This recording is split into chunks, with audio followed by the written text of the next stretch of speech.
តាក់ទងនឹងរឿងមេគុកភ័យសនេះគឺមណ្ឌលអប់រំកែប្រែម1ដែលមានប្រធានគុកនេះឈ្មោះថាលោកនុតសវណ្ណាបាទលោកនុតសវណ្ណានេះរងការដែលចោទប្រកាន់ទេយើងមិនដឹងរឿងពិតប៉ុណ្ណាទេក៏ប៉ុន្តែមន្ត្រីនៅក្នុងពន្ធនាគារហ្នឹងជារឿយៗតែងតែផ្ដល់ព័ត៌មានឲ្យប្រភពខាងក្រៅហ្នឹងយកមកផ្សព្វផ្សាយដើម្បីឲ្យជួយដោះស្រាយសូម្បីតែមន្ត្រីនៅក្នុងពន្ធនាគារហ្នឹងក៏គ្នាមិនហ៊ាននិយាយអីទៅខ្លាចគេរករឿងខ្លាចគេធ្វើបាបយ៉ាងសុកចិត្តខ្សឹបខ្សៀវគ្នាហ្នឹងគឺពឹងពាក់ទៅលើប្រព័ន្ធផ្សព្វផ្សាយឬអីអញ្ចឹងទៅហើយរឿងនេះចេះតែខ្ចរខ្ចាយចេញពីក្នុងពន្ធនាគារហ្នឹងជារឿយៗអាចចេញតាមរយៈអ្នកទោសដែលជាប់ឃុំអញ្ចឹងទៅពេលដែលចេញមកហ្នឹងក៏យករឿងនេះយកមកនិយាយអីអញ្ចឹងទៅហើយនៅមានរឿងអាថ៌កំបាំងច្រើននៅក្នុងពន្ធនាគារហ្នឹងដែលអត់ទាន់បានបងប្អូនបានដឹងឬចឹងបាទខ្ញុំចិត្តតែថាបើចង់ដឹងរឿងរ៉ាវច្រើននៅក្នុងពន្ធនាគារគឺសួរលោកគាវិសាលទៅព្រោះគាត់ដឹងរឿងច្បាស់អំពីអំពើពុករលួយបកពួកនិយមការអនុវត្តស្តង់ដារ2លក្ខនឹងលក្ខចំពោះអ្នកទោសនយោបាយអ្នកទោសមិននយោបាយអីហ្នឹងក៏ប៉ុន្តែខ្ញុំចិត្តតែរវល់មិនបានសម្ភាសលោកគាវិសាលនៅឡើយក៏ប៉ុន្តែខ្ញុំនឹងសម្ភាសគាត់ហើយចង់និយាយពីរឿងរ៉ាវនេះក៏ប៉ុន្តែឥឡូវលោកឡើងនៅក្នុងពន្ធនាគារដូច្នេះលោកអាចត្រឹមតែនិយាយពីអ្វីដែលកាលគាត់នៅជាប់ពន្ធនាគារប៉ុន្តែរឿងនៅក្នុងពន្ធនាគារនេះវាអត់មានរឿងអីអាថ៌កំបាំងទេព្រោះអីទាំងអ្នកទោសទាំងអ្នកជាប់ឃុំក្រុមគ្រួសារអ្នកដែលទៅសួរសុខទុក្ខអ្នកទោសមន្ត្រីពន្ធនាគារអីហ្នឹងគឺគាត់ឈឺចាប់ខ្លោចផ្សាតាក់ទងនឹងរឿងកើតឡើងពេញបន្ទុកក៏ប៉ុន្តែមិនមានដំណោះស្រាយអីទេអញ្ចឹងហើយដូច្នេះយូរម្ដងយើងឃើញមានបណ្ដាញផ្សព្វផ្សាយខ្លះហ្នឹងគ្នាគាត់តែមិនហ៊ានផ្សាយដាក់ឈ្មោះដាក់អីស្រួលបួលទៀតដោយសារការដាក់ឈ្មោះដាក់អីហ្នឹងយើងដឹងហើយនៅស្រុកខ្មែរ24ម៉ោងគេចាប់ដល់ផ្ទះយកមកដាក់គុកមិនមែនយកមកដោះស្រាយរឿងមន្ត្រីដែលរងការចោទប្រកាន់ទេគឺទៅបិទមាត់អ្នកដែលរត់សវត្ថឬក៏អ្នកដែលផ្លុំកញ្ចែអញ្ចឹងណាអញ្ចឹងហើយបានជាគេចេះតែដាក់មុខលាក់ឈ្មោះលាក់អីទៅជាអនាមិករហស្សនាមអីដូចជាកណនី Facebook ឈ្មោះកញ្ចក់សង្គមអីវ៉ាន់នេះយើងអត់ដឹងថាគាត់ជានរណាទេបងប្អូនព្រោះអីយើងមែនតើបើយើងថាជាអ្នកផ្សាយព័ត៌មានយើងអត់អាចទៅយកព័ត៌មានស្រង់ពីកណនីអនាមិកបានទេគឺយើងត្រូវទៅយកពីប្រភពច្បាស់លាស់ចុះឥឡូវឧទាហរណ៍បើសិនជាខ្ញុំប្រាប់ប្រភពច្បាស់លាស់ថាលោកកប្រាប់ខ្ញុំអំពីលោកនុតសាវណ្ណាហើយលោកកហ្នឹងគឺជាអ្នកធ្វើការនៅក្នុងពន្ធនាគារព្រៃសរឧទាហរណ៍យើងទៅចាប់គាត់ដាក់គុកបាត់ហើយធ្វើបាបកពើស៊ីបាត់ហើយអញ្ចឹងអំពើអយុត្តិធម៌ហ្នឹងវាកើតឡើងទ្វេដងទៅលើជនរងគ្រោះដែលរាយការណ៍ហ្នឹងផងដូច្នេះវិធីដើម្បីដោះស្រាយបញ្ហាមានចំនួនមានករណីច្រើនណាស់ដែលយើងត្រូវលាក់ប្រភពហើយយើងផ្ដោតខ្លាំងទៅលើគោលដៅនៃសំណុំរឿងនៃបញ្ហាដែលកើតឡើងហើយអ្នកដែលជាកម្មវត្ថុនៅក្នុងការចោទប្រកាន់ឬសង្ស័យហ្នឹងគឺគាត់មានសិទ្ធិបកស្រាយលោកនុតសវណ្ណាដែលជាមេគុកព្រៃសរគាត់មានសិទ្ធិ100%បកស្រាយមកពន្យល់មកចំណុចកយ៉ាងម៉េចចំណុចខយ៉ាងម៉េចចំណុចអីចឹងហើយយើងបកស្រាយទៅហើយដាក់ឲ្យបងប្អូននៅស្ដាប់ទៅគេជឿឬគ្មានអ្នកណាគេជឿទេប៉ុន្តែពន្យល់ទៅហើយដើម្បីឲ្យកាន់តែច្បាស់លាស់ទៀតគឺត្រូវតែបង្កើតឲ្យមានគណៈកម្មាធិការចម្រុះឬក៏អីស៊ើបអង្កេតចឹងទៅព្រោះប្រជាពលរដ្ឋភ័យខ្លាចគ្នាទៅជាជនរងគ្រោះឬក៏អ្នកដឹងរឿងគ្នាអត់ទាំងហ៊ានទៅប្តឹងប៉ុណ្ណឹងឲ្យគ្នាធ្វើយ៉ាងម៉េចបើគ្នាមិនហ៊ានទៅប្តឹងព្រោះខ្លាចប្តឹងទៅវានៅស្រុកខ្មែរអត់មានប្រព័ន្ធការពារសាក្សីទេបងប្អូនប្តឹងហ្នឹងសាក្សីមិនស្រួលជាប់គុកទៀតជនរងគ្រោះខ្លាយទៅជាជនប្រព្រឹត្តជនប្រព្រឹត្តខ្លាយទៅជាជនរួចខ្លួនទៅវិញជាជនរងគ្រោះទៅវិញឬកើតឡើងច្រើនករណីហើយតាជាពិសេសចំនួនដីធ្លីពេលដែលប្រជាពលរដ្ឋទៅតវ៉ាចំនួនដីធ្លីចាប់គាត់ដាក់គុកវាទៅជាអ្នកដែលយកដីគាត់ហ្នឹងខ្លាយទៅជាជនរងគ្រោះព្រោះអីការតវ៉ាយូរទៅអត់មានដំណោះស្រាយខ្លាយទៅជាអំពើហិង្សាវាយតប់គ្នាអញ្ចឹងទៅយកអាប័ណ្ណល្មើសអំពើហិង្សាហ្នឹងយកមកធ្វើជាត្រីមុខចាប់អ្នកដែលជាជនរងគ្រោះដាក់គុកអស់លីងទៅជាអ្នកដែលរំលោភដីធ្លីថាជាជនរងគ្រោះនៃអំពើហិង្សាអីចឹងទៅរឿងនេះវាកាត់ឡើងច្រើនឥឡូវខ្ញុំនិយាយពីរឿងលោកនុតសាវណ្ណាយប់មិញខ្ញុំផ្សាយដោយដកស្រង់ប្រភពកញ្ចក់សង្គមផងពីFacebook របស់លោកអ៊ុំសំអានដែលជាមន្ត្រីកិច្ចការព្រំដែនរដ្ឋាភិបាលក្រៅប្រទេស$23ផងហើយនឹងពីប្រភពផ្ទៃក្នុងនៃពន្ធនាគារនឹងផងពីអ្នកទោសផងពីអ្នកជាប់ឃុំនៅនឹងអ្នកដែលចេញមកពីក្រុមគ្រួសារច្រើនប្រភពណាស់ក៏ប៉ុន្តែវាគ្រាន់តែជាការដែលលើកឡើងរបស់បងប្អូនដែលមន្ទិលហើយរឿងតាក់ទងនឹងទូរស័ព្ទដៃគ្រឿងញៀននៅក្នុងពន្ធនាគារនឹងខ្ញុំក៏បានលើកឡើងអំពីសំណូមពរបងប្អូនមកប្រាប់សូមឲ្យជួយផ្សាយច្រើនករណីណាស់ហើយខ្ញុំមិនដូចខ្ញុំនិយាយចឹងប្រភពគឺច្រើនពីអ្នកទោសដែលធ្លាប់ជាប់ពន្ធនាគារនឹងពីមុនផងអ្នកទោសមនសិការផងជាក្រុមគ្រួសារផងជាមន្ត្រីអនុរិយពន្ធនាគារនឹងអីចឹងទៅអ្នកដែលនៅទីហ្នឹងនិយាយទៅគឺគាត់ចិត្តតែផ្ញើដំណឹងមកដើម្បីឲ្យជួយហើយគាត់និយាយអំពីភាពមិនប្រក្រតីទូរស័ព្ទនៅពន្ធនាគារនរណាដែលឲ្យប្រើទូរស័ព្ទចាប់ម្ដងទាំងបាវមិនដែលឃើញចាប់ទេលោកនុតសាវណ្ណាហ្នឹងគាត់យករូបថតពីការចាប់ទូរស័ព្ទមកម្ដងទាំងបាវទូរស័ព្ទខ្លះកាត់ដាក់ក្នុងស្បែកជើងកាត់អីប៉ុន្តែអាហ្នឹងវាគ្រាន់តែជាការវែកចកទេព្រោះអារឿងនាំទូរស័ព្ទចូលនៅក្នុងពន្ធនាគារបាននេះបើមិនមានការបើកដៃពីមន្ត្រី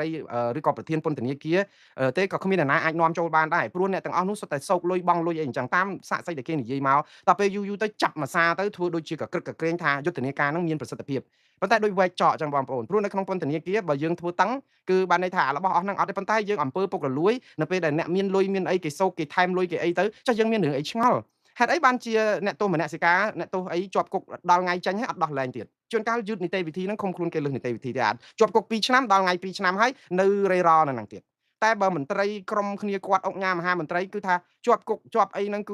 ឺជួនកាលទៅបន្ទប់ VIP បាត់ស្ងាត់ជើងអត់ដែលបានដេកគុកមួយយប់ផងដូចលោក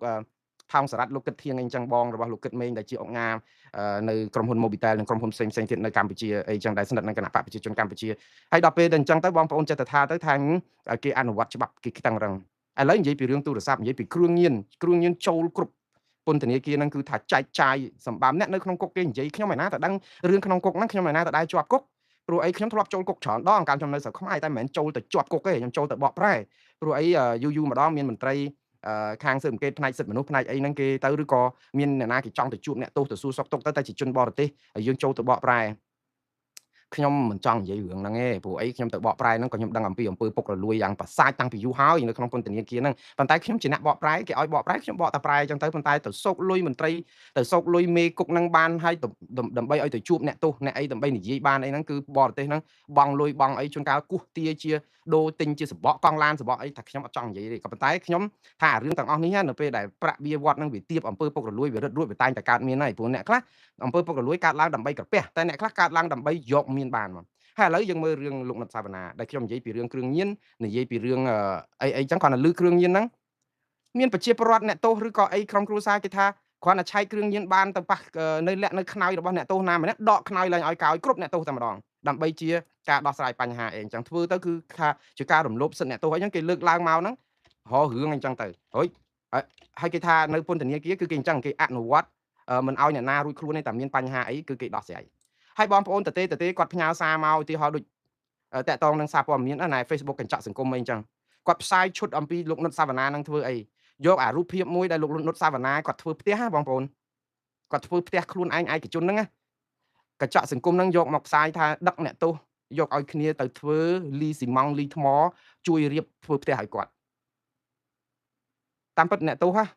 នៅពេលដែលជាប់ឃុំយើងអាចយកគាត់ទៅជំរះស្មៅយកគាត់ទៅបោចស្អីគេស្អីណាដែលជាការងារសង្គមដើម្បីកុំឲ្យគាត់ទៅនេហាត់ប្រាណអីផងប៉ុន្តែជាផ្នែកមួយនៃសេវាសាធារណៈសហគមន៍ជួយស្អីហ្នឹងអាហ្នឹងគឺជាការងាររដ្ឋជាការងាររាជការយើងគិតថាមន្ត្រីពន្ធនាគារគេអាចនឹងឲ្យពួកគាត់ទៅឆ្ការទៅលីទៅអីចឹងដើម្បីប្រយោជន៍សាធារណៈអីមួយអាហ្នឹងវាដូចជាមិនខុសឆ្គងអីទេព្រោះអប់រំកែប្រែគឺយើងយកគាត់ទៅអប់រំកែប្រែផ្លូវចិត្តឲ្យជួយសង្គមជួយអីទៅបើគាត់ជួយកិច្ចការងារក្នុងពន្ធនាគារមិនធ្វើឲ្យមានបាតុភិបក៏គេបន្ថយបន្ធូរទោសទណ្ឌអីចឹងថាយើងជាអ្នកទោសល្អអីចឹងកែខ្លួនព្រោះពាក្យថាមន្ទីរអប់រំកែប្រែគឺយកមនុស្សទៅកែដើម្បីចេញមកខ្លាយជាមនុស្សល្អក្នុងសង្គមមិនមែនយកទៅធ្វើបាបគេប្រវាញ់កម្លាំងពលកម្មគាត់ឬក៏អំពើពុករលួយធ្វើបាបធ្វើទុកបុកម្នេញយកអ្នកទោសស្រាលទៅដាក់ជាមួយអ្នកទោសឧក្រិដ្ឋយូរទៅរៀនសូត្រទៅលួចតែស្បែកជើងគេមកគូសោះដល់ចូលក្នុងគុកទៅជួបជាមួយនឹងពួកចាប់រំលោភពួកអក្រិតកម្មជួញដូរគ្រឿងញៀនអីដល់ដាក់ប្រឡោះជាមួយគ្នារៀនជំនាញនេះចេញមកលួចកាន់តែខ្លាំងប្លន់កាន់តែខ្លាំងទៅទៀតខ្វះអីអ្នកចេញមកភ្លាមមិនទាន់បានមួយថ្ងៃហងលួចប្លន់ទៀតមានតែកែប្រែស្អីយើងកែប្រែតតែយកអប់រំគាត់ឲ្យល្អហើយកុំឲ្យមានអំពើអីហ្នឹងផ្សេងដើម្បីឲ្យគាត់មានឱកាសថាមកនេះបានកសាងខ្លួនអប់រំកែប្រែហើយដល់ពេលទៅយកទៅធ្វើផ្ទះ